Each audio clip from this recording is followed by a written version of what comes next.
नमस्कार. आज 21 जून 2024 वार आहे शुक्रवार. लोकसत्ता आणि द हिंदू वृत्तपत्र विश्लेषणमध्ये आपलं स्वागत आहे. आपण अगदीच तब्बल 1 महिन्यानंतर भेटत आहोत. दरम्यानच्या काळामध्ये 16 जून रोजी UPSC पूर्वपरीक्षा झाली व तुम्ही आय थिंक सर्वजणांनी पेपर पाहिलाच असाल. ओके, जे MPSC अथवा UPSC 2025चे 2025चे जे विद्यार्थी तयारी करत आहेत त्यांच्यासाठी हा पेपर अगदीच एक गाईड करणारा ठरेल असं आपण म्हणू शकतो.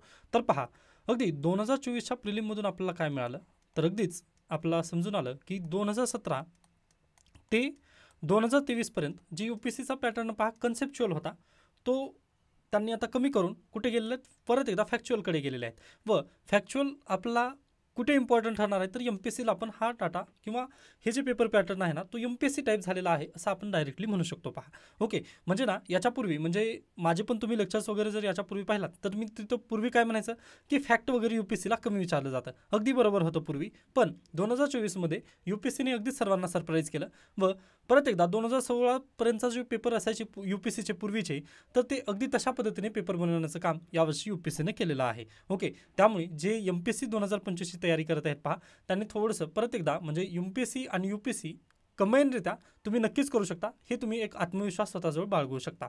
ओके, तर हे झाली या संदर्भाची बातमी. त्यानंतर अगदीच आपल्या व्हिडिओ लेक्चर्समधून वगैरे काही आलं होतं का असा जर तुम्ही प्रश्न वगैरे विचारलात किंवा म्हणजे खरंच आपले लेक्चर्स वगैरे काही कामाचे आहेत का, म्हणजे जे डेली न्यूजपेपर ॲनालिसिसला तुम्ही तुमचा डाटा त्यानंतर तुमचं जे वेळ वगैरे तुम्ही घालता ते खरंच काही गरजेचे वगैरे आहे का किंवा म्हणजे खरंच ते उपयोगी आहे का. तर पहा, त्याचं मी स्वतःहून उत्तर वगैरे म्हणजे मी काही म्हणणार नाही, परंतु तुम्ही हा प्रश्न पाहू शकता. त्यानंतर युनेस्को 2023चा आणखीन एक प्रश्न होता. त्यानंतर एक सेपरेट व्हिडिओ बनवलेलं होतं. पहा, नारी शक्तीवंदन विधेयक म्हणजे कॉन्स्टिट्युशनल अमेंडमेंट याबद्दल मी एक सेपरेट व्हिडिओ बनवलेलं होतं. त्यामधून पण प्रश्न तो आलेला होता. आता याबद्दल मी डीपली वगैरे जाणार नाही की कशा पद्धतीने आपले लेक्चर्स वगैरे तुम्हाला मदत करतील, पण अगदीच तुम्हाला मदत केलेली आहेत. व जे ऑफलाईनचे विद्यार्थी आहेत माझ्यासोबतचे हे झालेले आहेत त्यांना अगदी माहिती आहे व त्यांच्यासोबत आपण डिस्कशन पण केलेलं आहे याच्यापूर्वी. ओके, त्यामुळे पहा मी अगदीच लगेचच्या लगेच लागली सुरुवात वगैरे करणार होतो, पण पहा यूट्यूबचा कमी रिस्पॉन्स आहे व मला अगदीच जे ऑफलाईनचे स्टुडंट्स आहेत त्यांना पण थोडंसं सांभाळून घ्यावं लागतं. त्यानिमित्तानेच मी पहा 28 मे नंतरचे जे व्हिडिओ राहिलेले आहेत म्हणजे जे यूट्यूबवरती जे व्हिडिओ होते ते आलेले नाही आहेत आपले. ओके, त्यानंतर पहा परत आता अगदीच जर तुम्ही म्हणजे अगदी चांगल्या पद्धतीने प्लीज मला रिस्पॉन्स द्या यूट्यूबवरती. आता काही विद्यार्थ्यांचे कमेंट वगैरे वाचले व अगदी त्यांचं म्हणणं बरोबर आहे व अगदी पहा त्यानिमित्तानेच मी परत एकदा काय केलं आहे 21 तारखेपासून आपण काय करंट अफेअर्सला परत एकदा चालू करत आहोत. नंतर आपण आजच्या बातमीपत्राला सुरुवात करूयात. पहिली बातमी, भवानी तलवार देशात आणण्यासाठी सरकार प्रयत्नशील. छत्रपती शिवाजी महाराज यांच्या वाघनकानंतर आता भवानी तलवार ही देशात आणली जाईल अशी घोषणा मुख्यमंत्र्यांनी काल केलेली आहे. बॅकवर्ड लिंकेजेसमध्ये छत्रपती शिवाजी महाराज यांचा प्लीज एकदा इतिहास तुम्ही पाहून घ्या. त्यानंतर पुढे चला, नीटवरून राजकारण, राहुल यांच्या टीकेला भाजपचे उत्तर, न्यायालयात 8 जुलैला सुनावणी. आता पहा, नीट नंतर लगेच UGC नेट. आता UGC नेटचा पेपर खऱ्या अर्थाने मी पण दिलेला होता, पण पहा आता त्यामध्ये खोलात वगैरे जाऊ नये कारण MPSC आणि UPSCसाठी ते आपल्यासाठी जास्त काही गरजेचं नाही. हां, फक्त परीक्षा पे चर्चा हा लेख आलेला आहे ते थोडक्यात मी सांगणार आहे समजावून. तो लोकसत्तामध्ये लेख जेव्हा आपण पाहू त्यावेळेस आपल्याला शिकायचंच आहे. त्यानंतर पुढे चला, बिहारमधील वाढीव आरक्षण रद्द. आता याबद्दल थोडीशी चर्चा करणार आहोत आपण. तर पहा झालेलं काय होतं, गेल्या वर्षी जानेवारी महिन्यामध्ये बिहारचे मुख्यमंत्री नितीश कुमार यांनी काय केलं, कास्ट सेन्सस जाहीर केली. ओके, व कास्ट सेन्सस करणारं भारतातील सर्वात पहिलं राज्य कोण ठरलं, बिहार हे राज्य कास्ट सेन्सस करणारं पहिलं राज्य आहे. ओके, परीक्षेला हा पण प्रश्न विचारला जाऊ शकतो. मग पहा, कास्ट सेन्सस बिहारने केली. मग कास्ट सेन्ससच्या आधारावर त्यांनी काय केली पहा, तर जे बिहारची जनता आहे त्यांना आरक्षणाची जास्त मर्यादा वगैरे तिथं लावून द्यावी लागेल असं नितीश कुमार यांना वाटलं. त्यामुळे त्यांनी काय केलं, विधानसभेमध्ये तशा पद्धतीने त्यांनी बिल मांडलं व 50% मर्यादा त्यांनी लांघून 65% म्हणजे 15% तिथं ॲडिशनल त्यांनी काय दिलं, आरक्षण देण्याचा प्रयत्न केला बिहार सरकारने. ओके, मग तशा पद्धतीने बिल वगैरे झालं पास व 65% आरक्षण तिथे देऊ केलं. ओके, पण लगेच त्याला हायकोर्टमध्ये काय चॅलेंज करण्यात आलं. ओके, मग हायकोर्टमध्ये चॅलेंज केल्यानंतर पहा गेल्या वर्षीचं आरक्षण लगेच मार्च महिन्यामध्ये काय झालं, त्याच्यावरती सुनावणी पूर्ण झाली. पटना हायकोर्टामध्ये मार्च महिन्यामध्ये सुनावणी पूर्ण झाली व त्याचा निकाल राखीव ठेवण्यात आलेला होता, जो की काल पटना हायकोर्टाने काल निकाल लावलेला आहे. व त्यातून आपल्याला काय दिसतं तर पटना हायकोर्टाने काय म्हटलं आहे, इंदिरा सहानीचं जे जजमेंट होतं त्यामध्ये 50%ची जी सुप्रीम कोर्टाने कॅप लावलेली होती ती तुम्ही काढू शकत नाही असंच परत एकदा त्यांनी काय दिलेलं आहे, बिहार हायकोर्टाने पण निर्णय दिलेला आहे. मग आता ह्या हायकोर्टाच्या निर्णयाला कुठे चॅलेंज करण्यात येईल, तर सुप्रीम कोर्टामध्ये हा निर्णय नक्कीच चॅलेंज होईल. ओके, मग सुप्रीम कोर्टामध्ये चॅलेंज झाल्यानंतर बिहार सरकार कास्ट सेन्ससच्या बेसिसवर कशा पद्धतीने आरक्षण टिकवू शकेल हे आपल्याला पाहणं गरजेचं आहे. व पहा, जर बिहारचं आरक्षण कास्ट सेन्सस या बेसिसवर जर आरक्षण तिथे जर टिकलं, सुप्रीम कोर्टामध्ये जर ते आरक्षण टिकलं, तर अगदीच महाराष्ट्रामध्ये मराठा आरक्षणचा जो इश्यू आहे ना, तो पण आपला तिथं समजून घेता येईल, किंवा अगदीच मराठा समाजाला जो आरक्षण आहे तो देण्यामध्ये इथं सुलभ कार्य होईल शकेल. जसं की कास्ट सेन्सस जर केली व त्याच्या आधारावर जे इंदिरा साहनी जजमेंटमध्ये सुप्रीम कोर्टाने काय म्हटलं होतं, एक्सेप्शनल केसेस तुम्ही आम्हाला प्रूव्ह करून दाखवा, आम्ही तुम्हाला काय आरक्षण देऊ. अगदी ते जर परत एकदा म्हणजे सुप्रीम कोर्टाने जर बिहारचं जे आरक्षण आहे त्याला जर व्हॅलिड केलं, तर अगदी महाराष्ट्र सरकारचं पण अगदी आरक्षण तिथं व्हॅलिड वगैरे ठरवलं जाऊ शकतं. मग अगदीच बिहार सरकारचं जे आरक्षणाचं जे हे आहे, काय म्हणतो, याचिका आहे, ती सुप्रीम कोर्टात जाऊ द्यात. मग सुप्रीम कोर्टाचं जजमेंट काय येईल हे आपल्याला नक्की पाहणं गरजेचं आहे. ओके, त्यामुळे आता पहा, हायकोर्टाच्या जजमेंटला तुम्ही खोलात वगैरे जाऊन नका पाहू. बॅकवर्ड लिंकेजेसमध्ये फक्त तुम्ही लक्षात ठेवा की बिहारचा आरक्षणाचा इश्यू होता, बाकी आपल्याला सुप्रीम कोर्टाचं जजमेंट आल्यानंतरच याला डिटेलमध्ये चर्चा करायची आहे. ओके, त्यामुळे ही अशा पद्धतीची न्यूज होती. त्यानंतर पुढे चला, NDA सरकारच्या काळात बँकांच्या फसवणुकीत 15 पट वाढ. ओके, 15x पद्धतीने वाढ झालेली आहे असं यांचं म्हणणं आहे. म्हणजे पहा, झालेलं काय, 2004 ते 14 हे UPAचं काळ होतं. मनमोहन सिंग हे पंतप्रधान होते, बरोबर. या काळामध्ये जेवढे स्कॅम वगैरे झाले, बँकिंगचे फ्रॉड झाले, त्याच्या 15 पटीने जास्त 2014 ते 2024 या काळामध्ये झालेला आहे असं यांचा अहवाल आहे. मग पहा, असं का झालं असेल, म्हणजे 14 ते 24 या दरम्यान एवढे स्कॅम वगैरे का वाढले, तर सर्वांना माहिती आहे 2016च्या दरम्यान आपल्याकडे काय जिओची क्रांती आली, म्हणजे जिओ 4G आलं, बरोबर. मग जिओ 4G आल्यानंतर पहा, सर्वांना स्मार्टफोन यूज करण्याची सवय लागली, बरोबर. मग पहा, त्या स्मार्टफोनमध्ये बँकिंग पण सुलभ करण्यात आली, बरोबर, म्हणजे इझी झाली बँकिंग.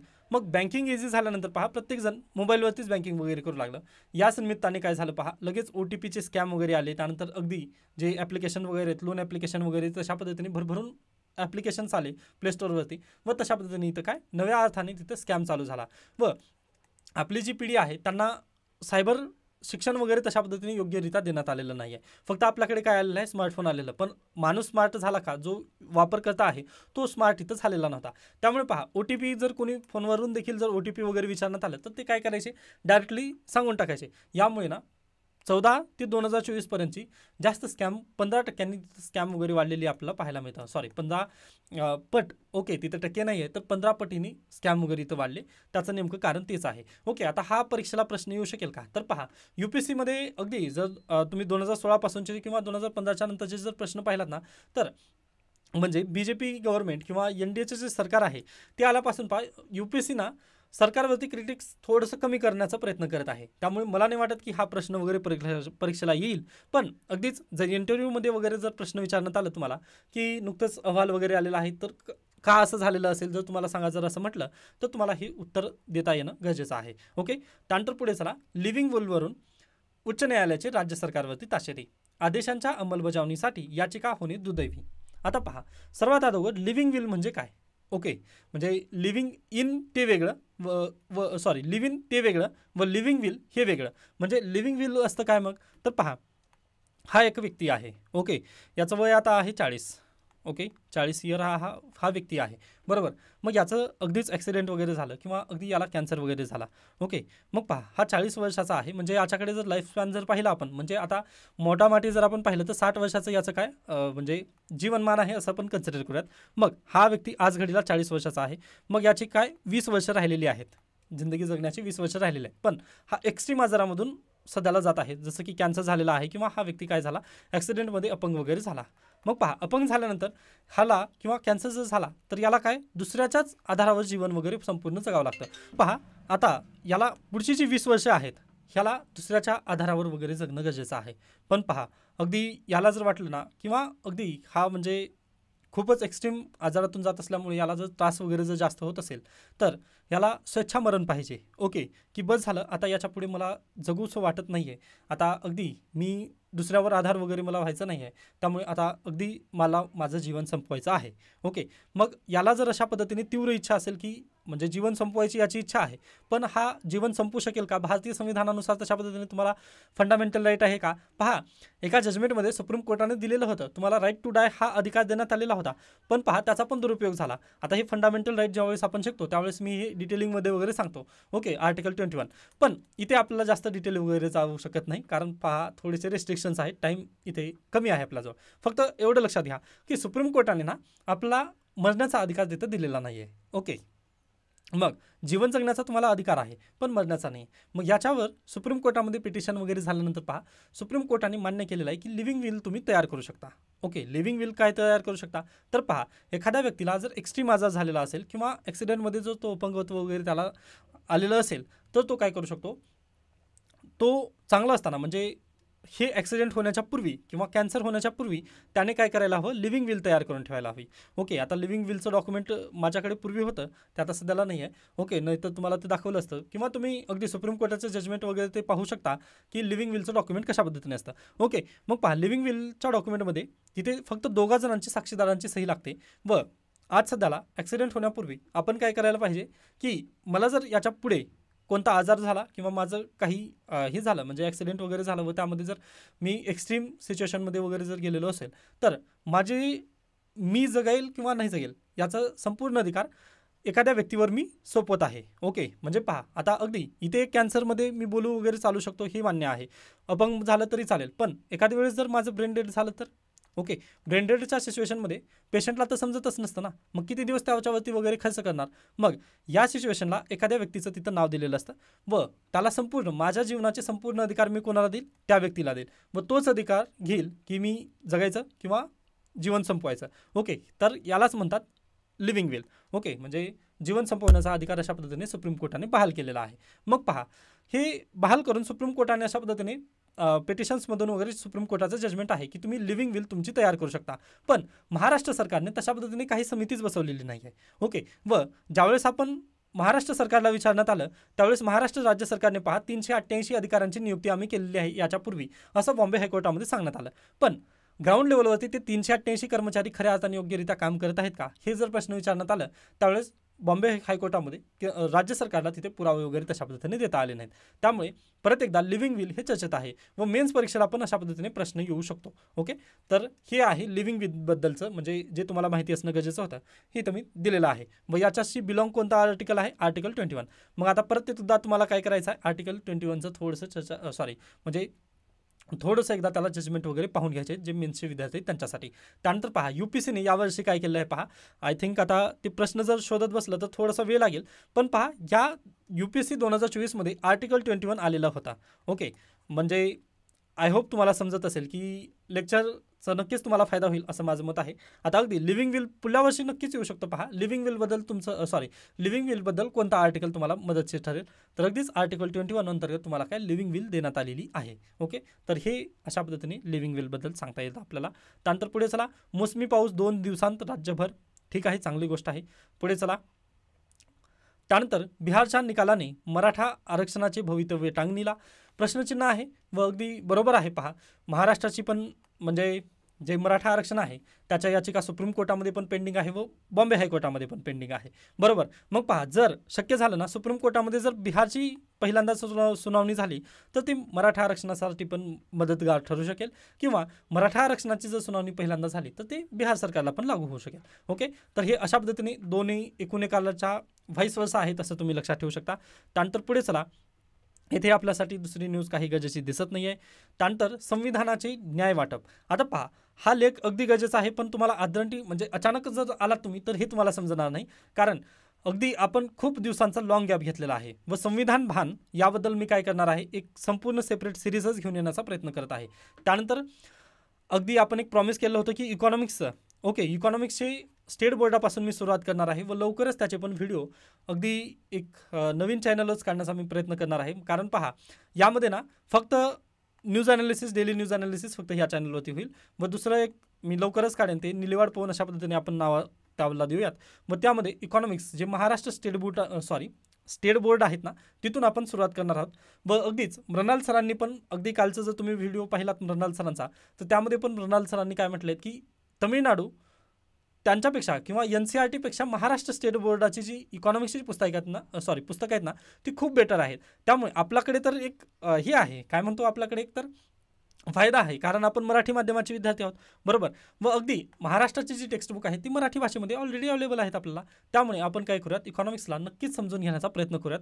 त्यामुळे पहा, मी लवकरच इकॉनॉमिक्सबद्दल पण व्हिडिओ बनवणार आहे. त्यानंतर संविधान भान हे आर्टिकल 31 पर्यंत गेलेलं आहे, याला पण आपल्याला चर्चा करायचं आहे. परंतु या व्हिडिओमध्ये तुम्हाला डायरेक्टली समजेल असं मला वाटत नाही, त्यामुळे मी याला इथंच स्किप करतो आहे. पण जे विद्यार्थी अगदी ज्यांचं फंडामेंटल राईट वगैरे अगदी चांगल्या पद्धतीने क्लिअर आहे ते नक्कीच वाचून घेऊ शकतात. पण संविधान भान या सेपरेट सिरीजमध्ये आपण याला चर्चा करायला ठेवूयात, त्यामुळे मी याला स्किप करण्याचा प्रयत्न करतोय. त्यानंतर परीक्षा पे चर्चा. आता पहा, नीट असो की नेट, राज्य पातळीवर पोलीस भरती असो की TET, प्रवेशासाठी असो वा नोकऱ्यांसाठी परीक्षांची विश्वासार्हता टिकवण्याचे प्रश्नचिन्ह आता उभे राहिले आहे. म्हणजे पहा, नॅशनल टेस्टिंग एजन्सी यांनी काय केले, 2 पेपर घेतले. एक नीटचा पेपर घेतला, बरोबर. नीटमध्ये किती 23 लाख विद्यार्थी होते. 23 लाख विद्यार्थ्यांचा प्रश्न तिथं टांगणीला आलाच की लगेच 18 जून रोजी त्यांनी काय घेतली, दुसरी परीक्षा घेतली, नेट. ओके, UGC नेट ही परीक्षा घेतली. व या एक्झाममध्ये काय झालं माहिती नाही, लगेच दुसऱ्या दिवशीच 19 तारखेला त्यांनी काय सांगितलं की परीक्षा कॅन्सल, व याचं काय करणार आहोत आम्ही, CBI जांच वगैरे तिथं केली जाईल असं त्यांनी म्हटलं. मग पहा, 18 तारखेला ज्या विद्यार्थ्यांनी परीक्षा दिली त्यामध्ये मी पण आहे. ओके, तो 18 तारखेचा एक दिवस तिथे वाया गेलेला आहे. व अगदी याच्यापूर्वी जी आम्ही संपूर्ण तयारी वगैरे केलेली असेल ते पण तिथे काय म्हणजे संपूर्ण वेस्टेज ऑफ टाईम वगैरे तिथं झालेलं असं डायरेक्टली आपण म्हणू शकतो. ओके, त्यानंतर जे काही आम्ही होप्स ठेवून होतो पहा, ओके, म्हणजे UGC नेटमध्ये PhD किंवा ज्युनियर फेलोशिप यासोबतच पहा असिस्टंट प्रोफेसर तिथं होता येतं. ओके, म्हणजे माझं मास्टर कशात झालेलं आहे, इकॉनॉमिक्समध्ये झालेलं आहे. व पहा, आपले जे लेक्चर्स न येण्याचं कारण एक ते एक होतं, कारण माझी UGC नेटची पण एक्झाम होती. 18 तारखेला मी ती एक्झाम दिलेली होती. ओके, अन्यथा पहा, मी 16 तारखेलाच फ्री झालेलो होतो. मग 17 तारखेला लगे घ्यायचं होतं ते लेक्चर्स वगैरे, परंतु मला अगदीच इकडे पण लक्ष द्यायचं होतं, त्यामुळे ते मी घेऊ शकलो नाही. पण ज्यावेळेस दुसऱ्या दिवशी येऊन पाहतो तर काय, नेट एक्झामच कॅन्सल झालेली आहे.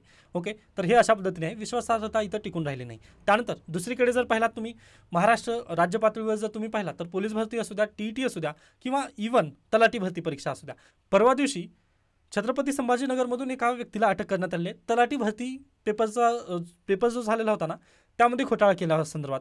तर पहा, आणखीन तलाठी भरतीचा जो घोळ आहे तो आणखीन मिटला नाही आहे. असं जर असेल तर त्या तलाठी भरती जी भरती प्रक्रिया झाली त्यामध्ये खरंच विश्वासार्हता वगैरे होती का, किंवा ट्रान्सपरन्सी तिथं दिली का, तर हा प्रश्नचिन्ह निर्माण होतच आहे ना. त्यानंतर पहा, जर तुम्ही एक्झाम सेंटरवरती गेलात, आता अगदीच UGC नेटच्या एक्झाम सेंटरचा माझा अनुभव जर पाहिलं ना, तर तिथे तर म्हणजे अगदी ज्या पद्धतीने MPSC पण बायोमेट्रिक वगैरे घेते ना, अगदी तशा पद्धतीने तिथं पण बायोमेट्रिक वगैरे घेतलं जातं.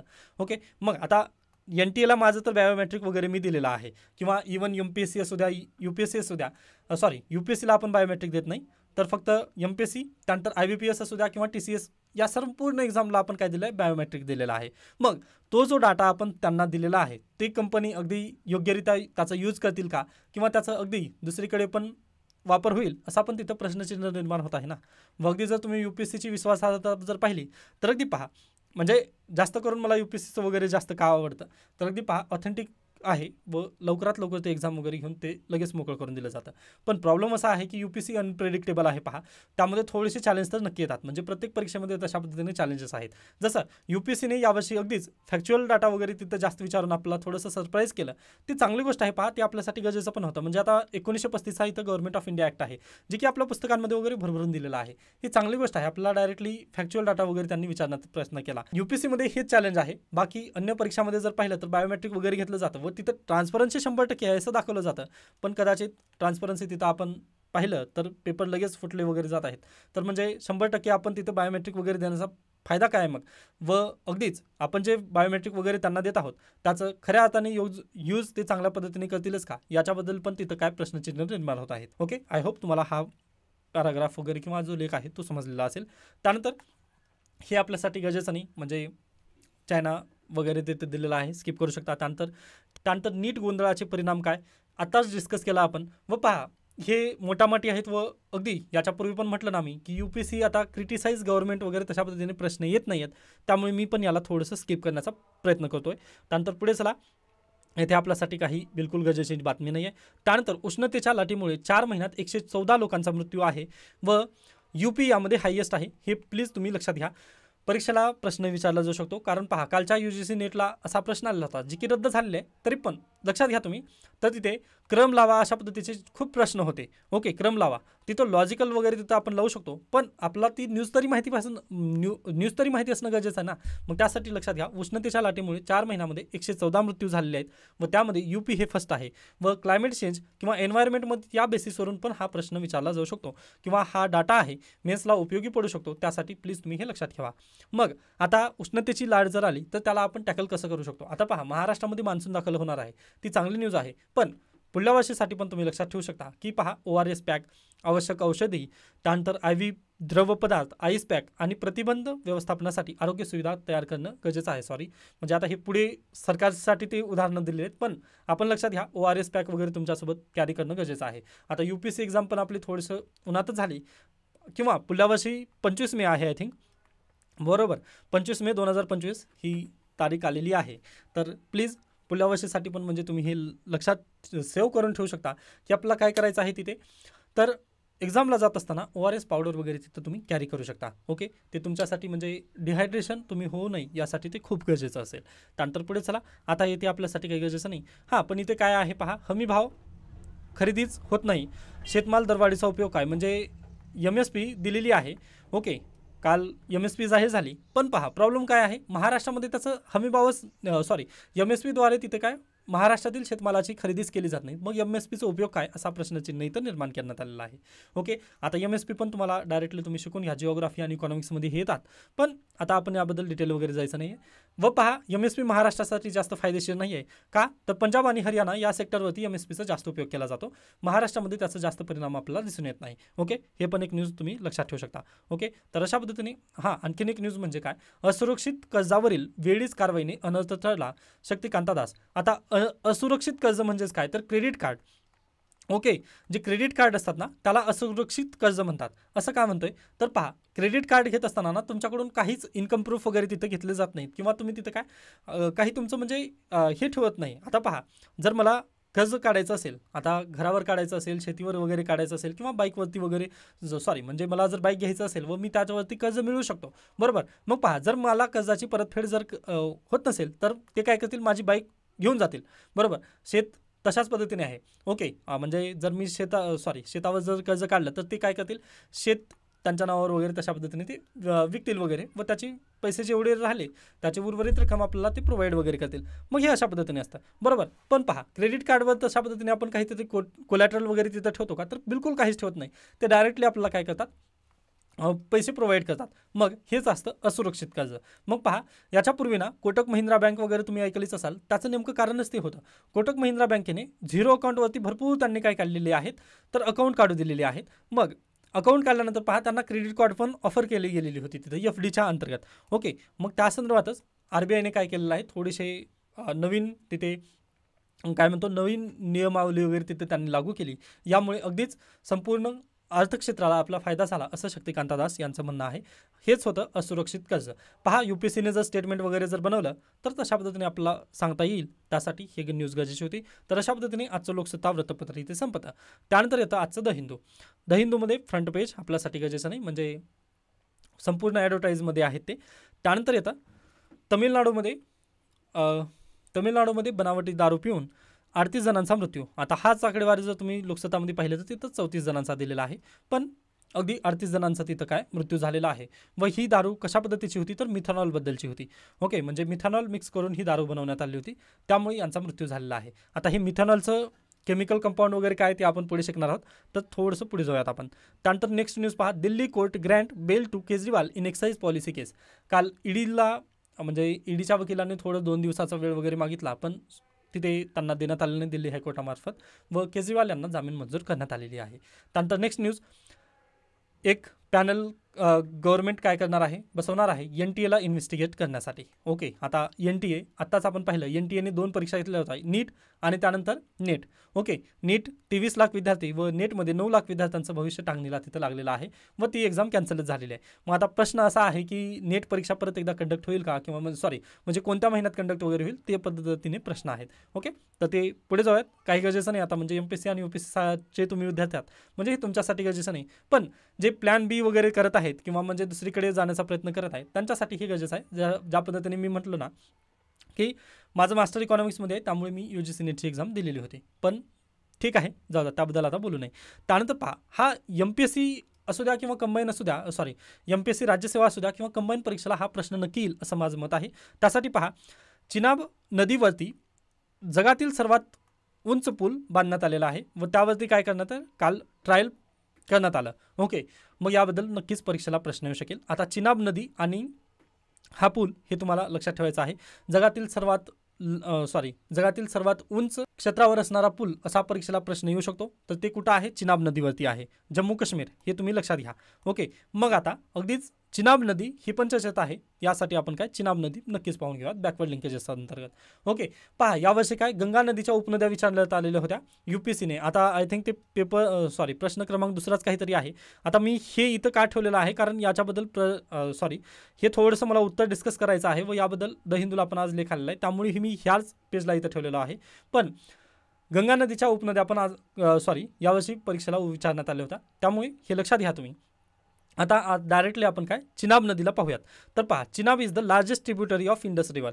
परीक्षेला असा प्रश्न बनू शकतो की सिंधू नदीची सर्वात मोठी उपनदी कोणती आहे, तर कोण आहे, चिनाब. ओके, हा एक प्रश्न. त्यानंतर जगातील सर्वात उंच पूल कोणत्या नदीवरती स्थित आहे, तर चिनाब नदी. ओके, लार्जेस्ट समजलं ना. चिनाब नदी लार्जेस्ट उपनदी कोणाची म्हणून ओळखली जाते, इंडसची, आणि याच नदीवर काय आहे, सर्वात उंच पूल हा इथंच आहे. हे दोन गोष्टी तुम्ही लक्षात ठेवायचा आहे. त्यानंतर पहा, it is formed after 2 stream Chandra and Bhaga originating near Baralacha pass. Okay, Baralacha pass इथे काय याचं उगम होतं हे लक्षात ठेवा. त्यानंतर Lahaul and Spiti merge with each other in at Tandi येथे काय हे परत एकदा मर्ज होतात व अगदी कंगना रनौत यांचं कार्यक्षेत्र कुठलं आहे, मंडी. तसंच इथं काय हे लाहूल आणि स्पितीला मर्ज कुठं केलं जातं, तर हे तंडी येथे मर्ज होतं. आय होप तुम्हाला जे ही आहे लवकर लक्षात ठेवण्यासाठी पण मी तुम्हाला समजावून सांगितलेलं आहे. त्यानंतर पुढे, the drainage area of the Chenab river basin within India is located 2 state, Himachal Pradesh आणि जम्मू काश्मीर. ओके, HP आणि JK हे दोन गोष्टी तुम्ही लक्षात ठेवा. परीक्षेला प्रश्न नक्की बनू शकतो असा आपण, की तिथं जर तुम्हाला लडाख पण दिलं तर तुम्ही तिथं कन्फ्यूज होऊ शकता. ओके, त्यासाठी लक्षात घ्या, हिमाचल प्रदेश आणि जम्मू काश्मीरमध्ये यांचा एरिया आहे व ही नदी कुठे, इंडस नदीला कुठे जाऊन मिळते, तर शोरकोट पाकिस्तानमध्ये ती जाऊन तिथं इंडस नदीला पाकिस्तानमध्ये मिळते. ओके, कदाचित परीक्षेला असा पण प्रश्न येऊ शकतो की चिनाब नदी पाकिस्तानमध्ये वाहते का, तर अगदीच बिलकुल वाहते पाकिस्तानमध्ये, पण ती जाऊन म्हणजे पाकिस्तानमध्ये जाऊन ती इंडस नदीला मिळते. यासाठी ही न्यूज खूप गरजेची होती. बॅकवर्ड लिंकेजेस आय होप तुम्हाला समजलेलं असेल. ओके, व यावरती पहा आता कोणते हायड्रो इलेक्ट्रिक प्रोजेक्ट वगैरे आहेत हे पण इथं देण्यात आलेलं आहे. बागीलर डॅम, त्यानंतर दुलहस्ती डॅम आणि सलल डॅम. ओके, हे 3 डॅम पण इथं ऑलरेडी आहे, हे तुम्ही लक्षात ठेवायचं आहे. ओके, त्यानंतर परत जाऊयात आपल्या न्यूजकडे. तर चिनाब नदी तुम्हाला ते लक्षात ठेवायचं आहे व इंडसची सर्वात मोठी उपनदी. ओके, त्यानंतर पुढे पटना हायकोर्ट हे आपण पाहिलेलं आहे. 65% रिझर्वेशन कसा कोटा त्यांनी स्ट्राईक डाऊन केलेला आहे. हा कॉलम आलेला आहे पहा, किलर मूनशाईन. ओके, आता यामध्ये ना गुड गव्हर्नन्सची डेफिनेशन बेस्ट पद्धतीने दिलेली आहे, जे की मेन्स एक्झामसाठी तुम्हाला खूप गरजेची असेल. तर पहा काय म्हणत आहे, good governance is not only about keeping the routine going but also about anticipating obstacle and smoking out fault lines prevailing the loss of human life at the very least. Okay, म्हणजे पहा, जे चांगलं प्रशासन आहे ते फक्त नियमावली बनवून थांबत नसतं. ओके, नियमावली फक्त बनवत नसून त्यामधील जे फॉल्ट लाईन आहेत त्याला पण डिस्कवर करून त्याच्यावरती लगेच लवकरात लवकर उपचार निर्माण करतं. तेच असतं गुड गव्हर्नन्स किंवा योग्य प्रशासन, सुप्रशासन अशा पद्धतीने पण तुम्ही तिथं म्हणू शकता. ओके, तर UPSCचा GS2चा हा मेन्सचा टॉपिक आहे. गुड गव्हर्नन्स आपल्याला किंवा कॉर्पोरेट गव्हर्नन्स पण इथिक्समध्ये विचारलं जातं. त्यासाठी ही डेफिनेशन थोडीशी तुम्ही लक्षात ठेवायची आहे की पहा, आपल्याला फक्त नियमावली बनवून थांबायचं नाही, तर त्यामध्ये काय चॅलेंजेस येत आहेत, म्हणजे वेळेनुसार काय काय त्यामध्ये चॅलेंजेस येतात, त्या पद्धतीने आपल्याला त्याला डिस्कवर करून तिथंच टॅकल करणं हे गुड गव्हर्नन्सचं काय एक वैशिष्ट्य असतं. मग ती पहा, तामिळनाडू गव्हर्नमेंटमध्ये किंवा आता तामिळनाडूचाच फक्त इथे इश्यू नाही आहे, तर गुजरातमध्ये याच्यापूर्वी पहा, गुजरात असू द्या किंवा बिहार असू द्या, यामध्ये काय दारूबंदी आहे. बरोबर, दारूबंदी असल्यानंतर पहा, तिथे आज देखील दारू मिळते, पण ती कशा पद्धतीची असते, बनावट दारू असते. ओके, म्हणजे अगदीच केमिकलचं फॉर्मेशन वगैरे तिथं केलं जातं व तशा पद्धतीनेच ती विकली जाते व ती अगदी कमी पैशामध्ये विकली जाते. आता तामिळनाडूची केस तशीच आहे.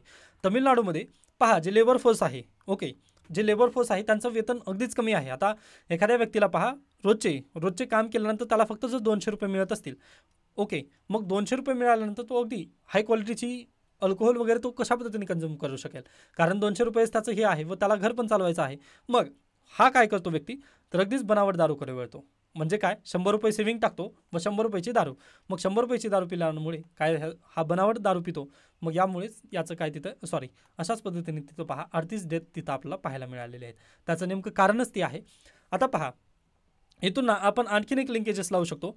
म्हणजे इकॉनॉमीचा जर गाडा चालवायचा असेल तर त्यामध्ये कमी लेबर वेजेस जे आहेत त्याचं इम्पॅक्ट कशा पद्धतीने इकॉनॉमीवर होतो, तर हे तुम्ही जाणून घेऊ शकता. म्हणजे एखाद्याला जर त्याच्या कामाचा परिपूर्ण योग्य मोबदला जर मिळत नसेल, तर त्याचे दुसरीकडे पण भरपूर परिणाम आपल्याला दिसून येतात. त्याचं एक उदाहरण म्हणजे बनावट दारू पिऊन 38 जणांचा तिथं 38 जण तिथं मृत्युमुखी पडलेला आपल्याला पाहायला येतात. ओके, तर हाच लेख आहे. आता याच्या पुढे गेल्यानंतर आणखीन एक लेख आलेला आहे मिथेनॉलबद्दल, ते आपण डिस्कस करणारच आहोत. त्यानंतर पुढे चला. आता इलेक्ट्रिक व्हेकल आणि हायब्रिड व्हेकल. ओके, आता पहा, सर्वांना माहिती आहे क्लायमेट चेंजबद्दल भारत पण सिरियस झालेला आहे. ओके, मग यासाठीच पहा, भारतने पण काय केलं आहे, 2070 पर्यंत आम्ही झिरो नेट इमिशन वगैरे करू अशा पद्धतीने तिथं काय डेडलाईन वगैरे दिलेली आहे किंवा होल्डिंग लावलेली आहे असं आपण कन्सिडर करूयात. बरोबर, व इथेनॉल एमिशन आपण इथेनॉल ब्लेंडिंग वगैरे आपण 2030 पर्यंत करणार होतो, पण ते गोल अचीव आपण ऑलरेडीच केलेला आहे असं आपल्याला माहिती आहे. मग पहा, आज देखील जर पाहिलात तुम्ही, तर जे रोड ट्रान्सपोर्टेशन आहे त्यामधून CO2 एमिशनमध्ये आपला टक्का किती आहे रोड ट्रान्सपोर्टेशनचा, तर 12% आज देखील CO2 एमिशनमध्ये रोड ट्रान्सपोर्टेशनचाच टक्का आहे. बरोबर, मग पहा, आता अगदीच 12% आहे, ठीक आहे, बाकीचे इंडस्ट्रियल लेवलवरती वगैरे ते आहेत.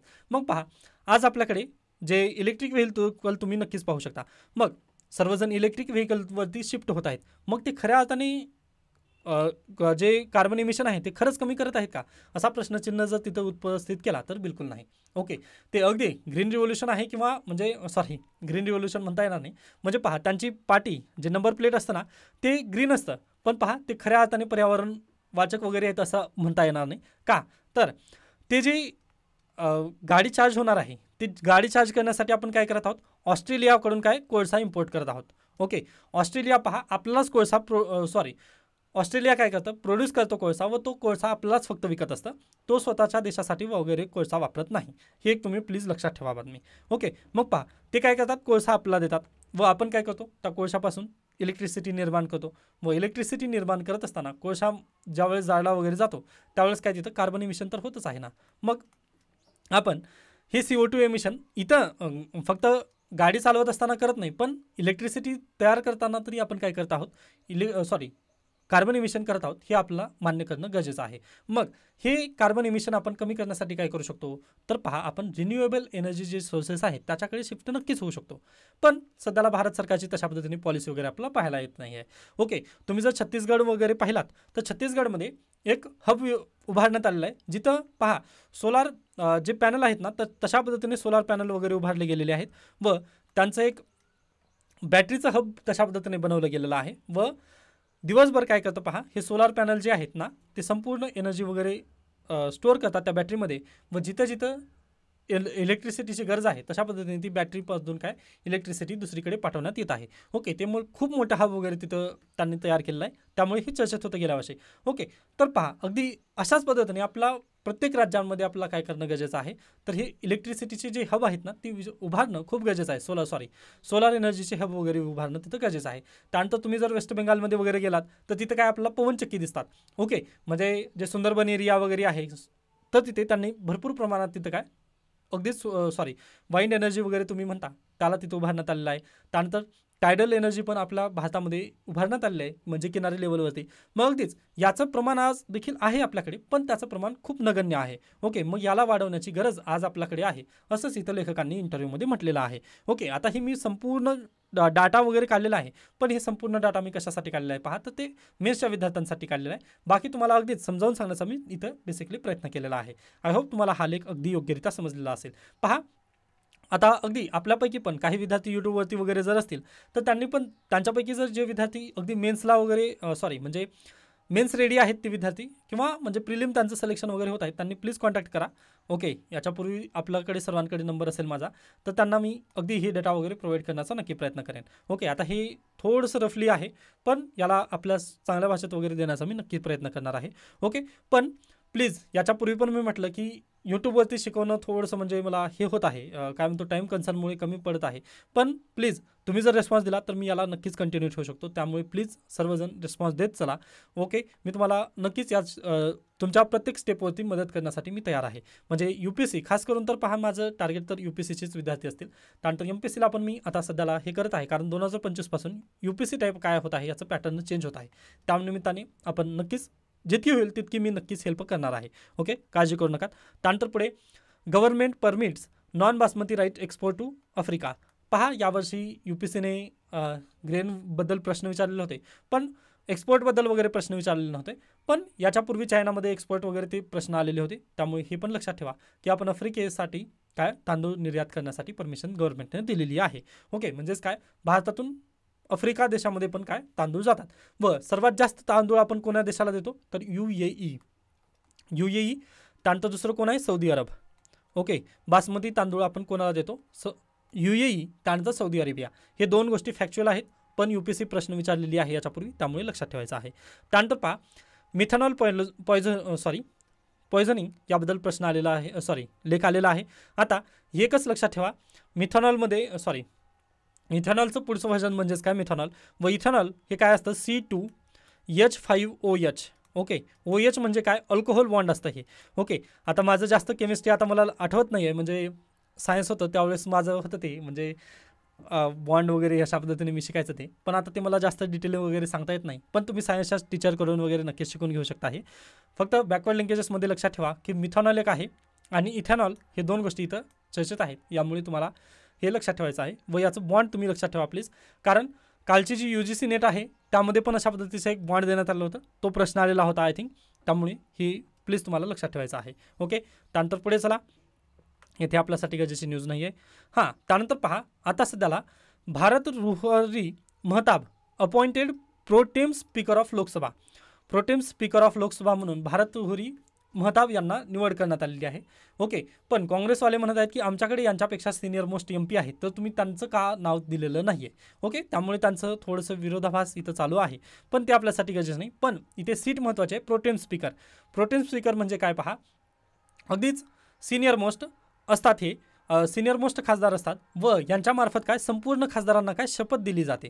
ओके, शपथविधीसाठी कोणते स्पीकर असतात असा परीक्षेला प्रश्न येऊ शकतो. राज्यसेवेला पण येऊ शकतो किंवा अगदी सरळ सेवेमध्ये वगैरे येऊ शकतात. ते असतात प्रोटेम स्पीकर. ओके, मग सध्याचे कोण झालेले आहेत, तर भारत रुहरी महताब हे सध्याचे प्रोटेम स्पीकर आहेत. फक्त यांची एकच सिटिंग असते, जी की सर्वांना शपथ देणे व शपथ झाल्यानंतर यांचा कार्यकाळ बरखास्त होतो व त्या जागी नवीन स्पीकर येतात. लोकसभा स्पीकर म्हणून तिथं दुसऱ्यांची निवड केली जाते.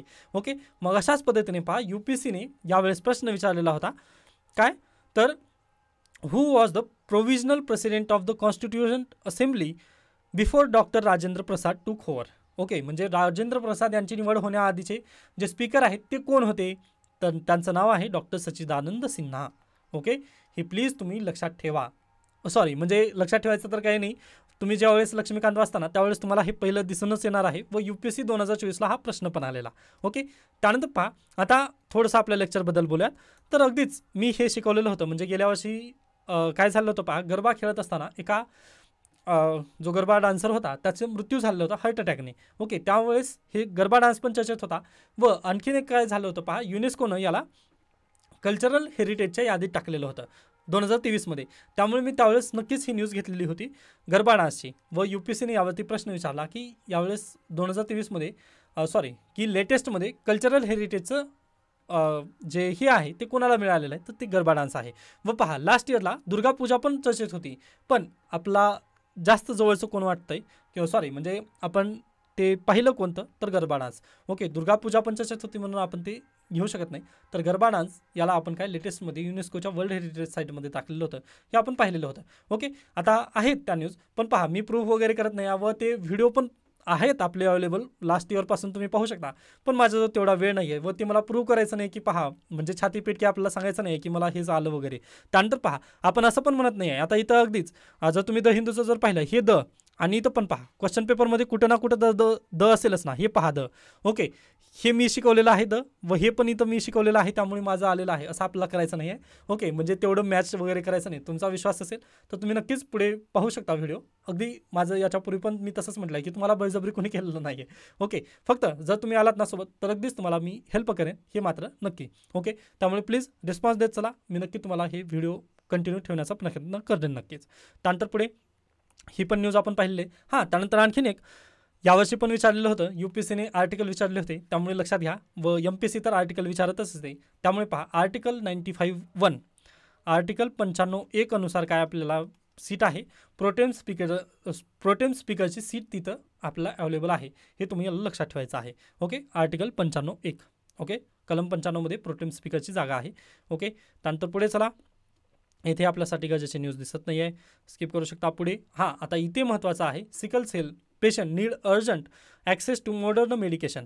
ओके, आता सिकल सेल म्हणजे काय असतं हे तुम्हाला म्हणजे गरजेचं आहे, माहिती असणं गरजेचं आहे. ओके, सिकल सेल ॲनिमिया म्हणतात पहा. ओके, किंवा तुम्ही ब्लड बँकेमध्ये जर गेलात ना तर ॲनिमियाचे जे पेशंट असतात ना त्यांना तिथं अगदी लवकरात लवकर तिथं ब्लड वगैरे प्रोव्हाइड करायचं असतं, त्यामुळे त्यांच्यासाठी तिथे काय असतं सुविधा वगैरे केलेल्या असतात. Sickle sale anaemia. ओके, तर पहा आपण जर नॉर्मल पेशंट असू ना तर आपले RBC अशा पद्धतीने असतात. ओके, आपले RBC अशा पद्धतीने असतात. पण जर तुमची पण जर एखाद्या व्यक्ती जर सिकल सेल ॲनिमिया या डिसीजने जर ग्रस्त असेल ना तर त्याचे हे अशा पद्धतीने म्हणजे थोडेसे लांब काय म्हणतो याच्या शेपचं मला नाव आता आठवत नाही आहे. तर हे पहा इथे अर्धगोल पद्धतीचे काय आता गोलाकार असतात. आपले नॉर्मल जो व्यक्ती असतो त्याचे RBC कशा पद्धतीने गोल असतात, पण जो सिकल सेल ॲनिमियाचा जो डिसीज झालेला जो व्यक्ती असतो त्याचं काय असतं, हे अशा पद्धतीने अर्धगोलाकार त्यांचे RBC असतात. त्यामुळे पहा ऑक्सिजन कॅरिंग कॅपॅसिटी याची काय खूप कमी असते. ओके, यामुळे याला वारंवार जो पेशंट असतो त्याला ब्लड चढवणं खूप गरजेचं असतं. त्यासाठीच पहा ब्लड बँकमध्ये वगैरे त्यांना तिथे सुविधा दिल्या असतात. ओके, तर आय होप हे तुम्हाला न्यूज समजली असेल. आता ही न्यूज आपल्यासाठी काय गरजेची आहे, तर बॅकवर्ड लिंकेजेस आहे. सध्याला याचं बॅकवर्ड लिंकेजेस आहे व 2023चा जर तुम्ही पाहिला असाल पेपर तर त्यामध्ये पण ॲनिमिया याबद्दल एक प्रश्न आलेला होता, बरोबर आहे. मग यासाठीच हे बॅकवर्ड लिंकेजेस ठेवा. पुढल्या वर्षीचं इंडिया इयरबुक 2025 जेव्हा येईल त्यावेळेस आपल्याला ह्याला परत एकदा पाहायचं आहे. त्यानिमित्ताने हे अशा पद्धतीने तुमचं करंट अफेअर्सची नोटबुक वगैरे तुम्ही कॅरी करायची आहे. तर सिकल सेल ॲनिमियाचं थोडंसं मी तिथं विस्तृत रूप सांगितलेलं आहे. बाकी जर तुम्ही क्लास वगैरे जर लावलेला असाल तर तिथं तुम्ही हे शिकून घेऊ शकता की सिकल सेल ॲनिमिया कशा पद्धतीने होतं किंवा त्याचं इनहेरिटन्स वगैरे कशा पद्धतीने असतं, हे सर्व तुम्ही डिटेलिंग तिथे सिलेबसमध्ये पहा. फक्त आपलं इथं बॅकवर्ड लिंकेजेस किंवा करंट अफेअर्समध्ये काय सध्याला चालू आहे हे आपण इथं पाहत असतो. तर अशा पद्धतीने आजचं लोकसत्ता आणि द हिंदू इथं संपतं. याबद्दल काही शंका काही सजेशन असतील तर नक्की मला सांगू शकता. धन्यवाद.